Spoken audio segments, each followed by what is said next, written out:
হয়ে গেছে। এবার সেকেন্ড শুটে যে মডেল আছে সে অনেকক্ষণ ধরে বসেছিল।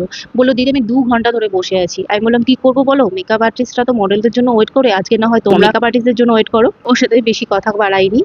একটা বিফোর শুট নিয়ে আমি খুব তাড়াতাড়ি ওর মেকআপটা যে সেকেন্ড লুকটা করছি সেটা খুব ট্রেন্ডিং চলছে। সাবেকি একটা কলকা করেছিলাম আর হেয়ারটা এরকম হেয়ার এক্সটেনশন লাগিয়ে দিয়েছিলাম। আর আমি মডেলের মাথায় যে গোলাপ ফুলের চাষ করেছিলাম, দেখো এত গোলাপ ফুল।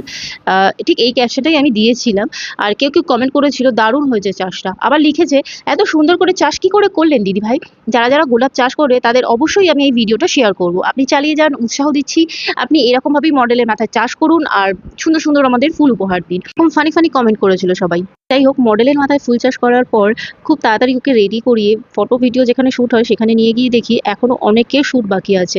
তো তারপর আমার মডেলের শুটটা কমপ্লিট হলো। এটা আমার সেকেন্ড লুকের ফাইনাল লুক। তো অবশ্যই তোমরা জানিও যে এই লুকটা কেমন হয়েছে। এই লুকটায় আমি বলেছিলাম যে সিঁদুরটা আমি পরিয়ে দিই, এটার ভিডিওটা ক্যামেরাম্যান নেবে, দারুণ লাগবে। তো মডেল বলল যে, "না, আমি নিজে সিঁদুরটা পরি, ওটা বেশি ভালো লাগবে।" আমি বললাম, "হয়তো ঠিক আছে, ও বলছে তার মানে নিশ্চয়ই ভালো লাগবে।" তো যাই হোক, মডেলকে বললাম যে, "তাহলে তুমি সিঁদুরটা পরো।" তো তোমরা নিজেরাই দেখো ও সিঁদুর পরেছে আর আমার লুকটার অবস্থাটা, বাকিটা ইতিহাস। ফাইনালি আজকে আমার দুটো শুট কমপ্লিট হয়ে গেল। মেকআপ রুমে গিয়ে দেখি সবাই চলে গেছে, শুধু আমার মডেল, আমি আর আরেকটা মডেল ছিল। তো সে দেখো হাই করছে। স্টুডিও থেকে বেরোনোর পর আমার মনটা চাইছে কোথায় খাবারের দোকান আছে, কারণ পেটে ছুঁচোর ডর মারছিল। আমার ভীষণ খিদে পেয়েছিল। যাই হোক, কিছু একটা খেয়েছিলাম আর খাওয়াটা ভীষণ টেস্টি ছিল।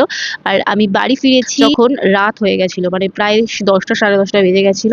ভিডিওটা ভালো লাগলে বন্ধুদের সাথে শেয়ার করতে ভুলো না, লাইক কমেন্ট আর আমার প্রোফাইলটাকে ফলো করে দিও। চলো বাই।